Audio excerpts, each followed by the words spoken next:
Inatasan ni Pangulong Ferdinand R. Marcos Jr. ang mga ahensya ng pamahalaan na gawing simple ang Department of Water Resources Bill. Ito'y para makabuo ng mas epektibong sistema at matiyak ang malinis na supply ng tubig sa bansa. Yan ang balitang pambansa ni Kenneth Pasyente ng PTV Manila. Nais ni Pangulong Ferdinand R. Marcos Jr. na mas mapabuti pa ang panukalang Department of Water Resources o DWR Bill.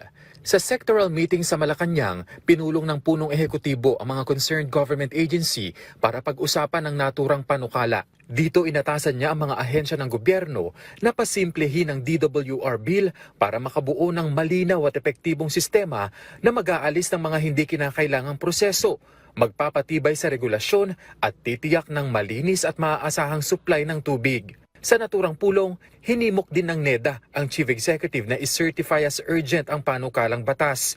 Ito ay para matugunan ang pangmatagalang hamon ng bansa sa pamamahala ng baha at produktibidad sa agrikultura. Giit ng NEDA, sa pamamagitan ng integrasyon ng pamamahala at regulasyon ng tubig sa bansa, makatutulong ang DWR sa pambansang pagsisikap na makamit ang komprehensibong seguridad sa tubig. Oras na mabuo ang Department of Water Resources sa ilalim ng panukala, mandato nito na pag-isahin, patatagin at pahusayin ang pamamahala, regulasyon at distribusyon ng tubig sa bansa. Layunin din nito na matugunan ang matagal ng suliranin sa kakulangan ng malinis na tubig, pagtugon sa baha at sustainable na suporta sa agrikultura at industriya para sa pambansang kaunlaran.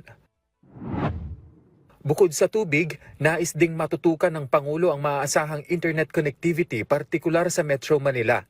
Sa pulong kasama ang MMDA, tinalakay ng Presidente ang Metro Manila Smart City Infrastructure for Network Resilience Project. Layo ng programa na gawing centralized ang fiber optic network na direktang magkukonekta sa 17 LGU sa Metropolis, sa MMDA at DICT. Giit ng Pangulo na sa pamamagitan ng naturang proyekto, matitiyak ang mas maayos na traffic management, mas mabilis na pagtugon sa mga aksidente, gayon din ang real-time flood level monitoring, mabilis na koordinasyon sa mga LGU, at agarang pagbibigay ng tulong sa oras ng sakuna. Mula PTV Manila, Kenneth Pasyente, Balitang Pambansa.